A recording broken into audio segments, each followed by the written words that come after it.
back to old school. We're back in PE class, and when we last left off, you had already walked, well, we had already walked and gone over the process of getting your baselines, your labs, your body composition, and all that stuff in order. And then we proceeded to cover how my initial successes were with,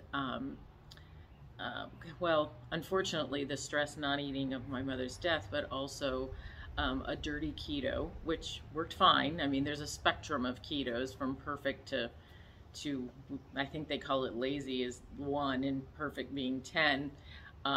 So, you know, I was kind of like in the middle.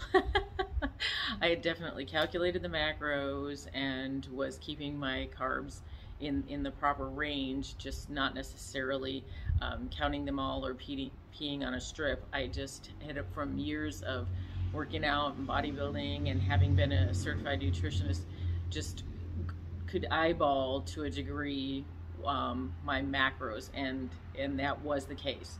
And when I did test for ketosis, I was there, but I wasn't doing that regularly. The results were showing up in inches, in the scale, in how things fit, and how I felt. So I had those successes. I knew from my time in bodybuilding, I wasn't going to be able to survive on just that loss and just walking. Walking is phenomenal for you, and that was the only thing I was doing at that time. When I rounded the corner into the next year, I decided I would like to add resistance training back in. I had done that for the bulk of my life. I wanted to change the macros to have some additional protein. When you are postmenopausal, you need to look at things a little differently in what will work and what won't work. And ridiculous amounts of cardio on an elliptical are going to probably do more damage than good. You need that resistance training for your muscle at that point in life, for your strength, for your structure, your skeletal structure altogether. So there needs to be a proper combining of that. If you are already working out in combination with walking, if you already have that part of your regimen situated, then I am not a professional trainer. I'm not still certified as a nutritionist, but I do a drill down. I look into the science, and this is the things that I followed. I've had a lot of people, both in regard to how my book rolls out and just my life in general, who are in my spheres of influence, ask for this information. What did I do? How did I walk this process? And they know I'm kind of a science geek, and that I'm going to be looking into all the things that impact me, both that I take internally, that I do externally. And I had competed before and lifted weights, and in my 20s and 30s, my body reacted as it should in regard to resistance training. My muscle structure, my muscle memory was really good, and actually getting back into it, my body reacts pretty well to that.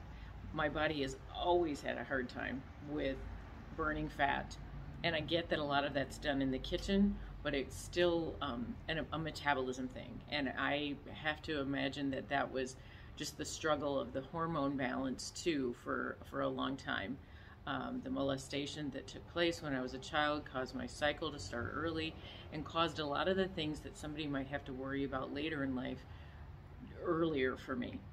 And so you just need, goes back to the labs and the baselines and the understanding of your body. Do you know your body? Do you know how it responds to various things? I joke with friends that old ladies and white stuff don't go well together. Like if you're in menopause, even pre-menopause, menopause, post-menopause, white things, rice, flour, sugar, potatoes, all those things are just those refined carbs. And I get some people want to exclude rice out of that, or an actual potato, but for me, this is what cannot happen. I occasionally will let myself have something that involves those, but it just cannot be a course of doing business. It cannot be any part of the carbs that I do allow myself in my macros. My carbs have to be from vegetables and really even grains as a whole, but I will let myself have some quinoa or whatever it might be. But it's, you just need to understand your body and how it reacts to stuff. And you can figure that out by keeping kind of a journal, a food diary. Like when you pull a food group out of your life, how does your body react to it? Do you feel better? Do you have more energy? Dairy is something that, for the most part, we are the only species that drinks milk after infancy, and we drink another animal's milk, another species' milk, and it causes inflammation. It just does, because it's foreign. And a lot of people just don't think a little gas or a little diarrhea or whatever is all that big of a deal, but those are signs of your body not accepting something well. And I do let myself have some dairy in the form of yogurt or some cheese, but overarching, I can't have a lot of it. I feel the inflammation, the water retention, and the discomfort. It changes your digestion, it changes your energy, it changes a lot of things. And so these are things that you need to stay on top of. How does your body react to certain foods? There are some people who feel that if you follow the Eat Right for Your Blood Type plan or template, that you can help yourself with that. I don't understand, haven't drilled down on the science enough to feel comfortable that the Eat Right for Your Blood Type speaks to all the things that I feel my body reacts to. I really feel like I have a pretty good sense of my own body, so that's where I reside. But it's a tool. You know, all of these things are tools. Like, you know, everybody doesn't do keto the same way. Everybody isn't going to have perfect keto look the same on paper.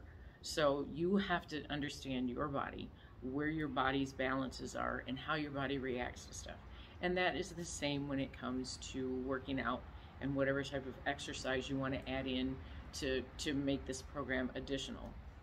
I started after that initial period and that initial 30 pounds lost to start to feel really pretty good about myself in regard to you know, how my body was feeling, the energy levels I was having, like getting those hormones, all of them, not just the sex hormones, but all of those hormones back into a balance. And even started kind of joking that I might like to try and compete again, no matter how old I am. They have a master's category. I think there's over 35, 45, 50. I was like, am I like in the Jurassic period? But in any case, I thought, okay, let me see how much I can do. Where can I get my body to? Can I get back to the competition, you know, or at least in the realm? And so I hired a personal trainer, even though I kind of have my own old school philosophy on working out. I hired a personal trainer. I chose to up my protein macros because of that muscle retention that I wanted to be able to keep in the body composition lane. And I decided after the first 2 months of that to then add in carb cycling, which 2 days a week I up the carbs. And I don't go crazy and just go eat, you know, just a ton of pasta and bread and what have you, because I still can't do all the refined white things. But I could, I did up them like maybe 30 grams on each of those days. And I did it in the form of like sweet potatoes or butternut squash or something, maybe a quinoa. I found some protein pancakes that did have carbs in them from those ground grains or from, you know, like the nut base or what have you. And so those were fun too. I did this for probably 6 months and it was phenomenal. I actually got my weight back to exactly what my competition weight had been before in my 20s. So that was pretty startling. Unfortunately, although my muscle was doing well, I looked overly thin, and you have to go with how you kind of look and whether that feels like a healthy space to be in. My extremities were just looking incredibly thin, and I didn't feel like I was doing my strength justice. So I had to make some supplemental adjustments, some dietary adjustments, as well as some workout adjustments to make it so, as opposed to building muscle, which can be the side benefit of going for strength and endurance in that resistance training. So it was a fine balance, and we were making those tweaks, and that has worked really well for me too. You do have to look at your time in life. It's great that everybody wants to say to me, stop saying you're old, age is nothing but a number. People tell me I look younger than my age. That's great. I love that. I absolutely love that. But at the same time, your body is what it is. It is how it's created. And so you have to say, okay, this is where I'm at in life. These are my baselines. This is how my body reacts. These are where my hormones are at. And this is what I have to do to further my strength, my endurance, to further lose body fat, or whatever it might be. But you do have to take into consideration, I mean, your body is just flat out, I don't care who you are, not going to react the same way in your 60s or 50s that it would in your 20s. So you have to be wise about that. And the only person who can be wise about that is you. If you go to a doctor over something that's happening to you, what does he do?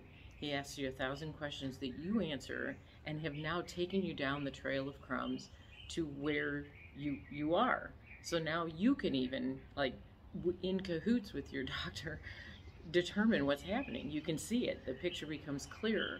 And so then you can take that away from that meeting with your doctor and going over your stuff to be able to diagnose a little bit for yourself. I'm not saying you ignore signs of like cancer or further disease or something like that, but just a healthy understanding of how your body's doing, so you know if you're at a space where you need to run to the doctor, or whether you're just, okay, I tweaked that part of my diet, or I changed this workout and that's what's going to happen. I'm going to be a little sore, or I'm going to be a little this, but it's all in the process of getting you to where you want to go with it. So that I stayed with the keto, added the carb cycling, added resistance training. I still don't do like an elliptical or, you know, hours of cardio. I to be perfectly honest, I don't think that was never part of the program for me, even when I competed. So I don't think that that's comfortable. I don't think that that's necessary. I think that, you know, the resting muscle can burn body fat, you know, to change your body composition. I think walking is an overall detox, and stopping that inflammation is going to be really crucial to you being able to make the changes to your body composition you want. I think for me personally, a couple hours on an elliptical, or even an hour on elliptical, would have just been more detrimental to the tear down of my system than it would have been for the buildup of where I was wanting to head. And I feel like that is playing out in how I look, how my body composition is, and how I feel. So again, everything that I talk about here and everything that you can walk through, for those that have asked me to understand my process, this is my process. But you still, actual results may vary. You still have to understand you have to understand your baselines, and you have to understand your body's reactions to whatever it might be. So journaling your workouts, journaling your changes in your workouts, journaling your food and your changes in your food. Like, where do you let yourself have a cheat if you have a cheat? In keto, if you cheat, the reality is you're knocked off for a little bit. So really there isn't a quote-unquote cheat that comes inherent with keto. That's gonna be like maybe your own really lazy keto with a combination of carb cycling too, but you know, there's not a cheat day where you get to go eat cheesecake and pile on a bunch of food. It really throws you so far out of it that now your goals are even tougher. That's more than, you know, one step forward and 5 steps back. It's, you know, it's a tough recovery. So you need to understand the lifestyle you're choosing, the foods you're choosing, the workouts you're choosing, and our bodies are so miraculous in like adjusting and shifting and saying, okay, this is what she's doing, so we're gonna like hold on to this and shift to this. So you have to do the change-ups. You have to change up your routine, even if it's something as simple as reversing the exercises you do for chest. You know, you used to start with a press and work your way to this. Now just reversing it, and then adding in other things. There are so many actual individual exercises for a workout routine that there's no way you can run out of those without in shaking things up to work a different muscle or to work a muscle differently. And so you can make those change-ups. You make change-ups in your diet, because if your diet is used to exactly 1,500 calories and exactly these macros day in and day out, it adjusts. It so wants to survive, and it so wants to heal you and help you that it's just going to do that. So definitely making some changes and shifting and changing things up periodically. And that, for me personally, that keeps it, joyful. That it keeps it a lifestyle that I can live with, that I'm completely comfortable with, and have been. At the time I'm doing these videos, this was, 3 years ago. What I'm talking to you about, the process that I'm at 3 years ago, and I have continuously stayed with this particular lifestyle. I will have added things in after this, so as we move forward in these videos, I'll move into the point where I start to add in different fasting, and I add in different types of carb cycling and different types of training. So there's a process that's gone with it, and I feel really good about how my body's gone. I've had some backtracking for a period of time where I was, playing with how I worked my macros and how I wanted to build more muscle as opposed to just getting skinnier because I've lost some weight. That is not my goal. Losing weight is really easy, but losing body fat and maintaining the muscle you have and being able to keep that at a strength component and an endurance component, which it does get harder as you're getting older. There are age-related things. You don't have to accept them and not work on them, but they are real. So you just need to acknowledge their presence and learn how to work within those circles, and how you learn to work in that particular lane now. So that is what we're going to do here. We're going to eat with each pass. It's probably going to be whatever the next 6 months held in my journey for both weight loss, body composition, general health, energy, and how the mosquitoes are killing me, how I managed to look younger than I am. And I have to say that probably if I could turn back my odometer like we do on a car when it gets a new motor, I could probably honestly say I could get to do that. Maybe 10 years, I don't know.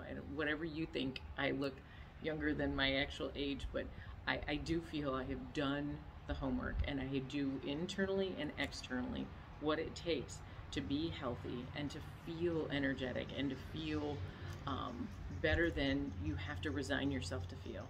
And I don't do it for anybody else. I do it for me, and because I want to be a good steward of what the Lord has given me. He created us. So looking to Him for how we are to take care of our body, both physically, mentally, emotionally, and spiritually, is really the only way to go. And He designed us so beautifully. If you ever get the opportunity to read the book Case for the Creator, where he talks about each of the biologists in there talk about the science of our body, and even at the simplest level, like the simple machine level of what it does and how we have backup after backup after backup. Our body is not designed to let us, wither away and perish. It's designed to just fight. It's fight for life.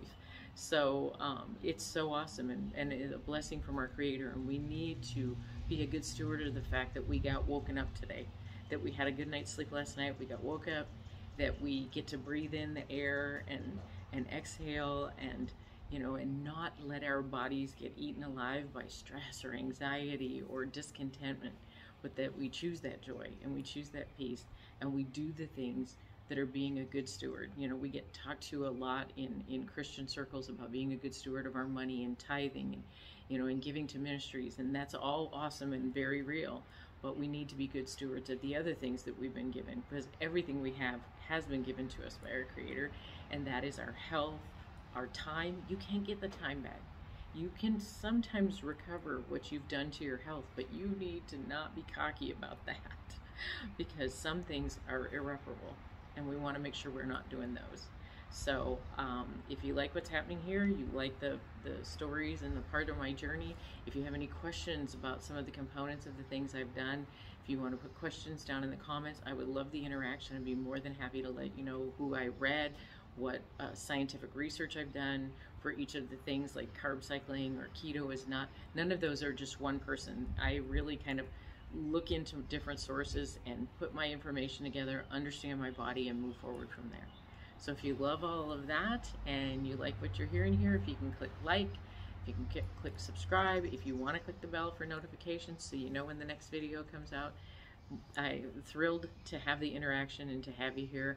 and appreciate everything. I love how all of this is going, and I'm moving along. I hit my 50th subscriber. I'd like to get to 100 to have my custom URL. So if you got anybody else who you think might, benefit, just have them come on over and click that subscribe to.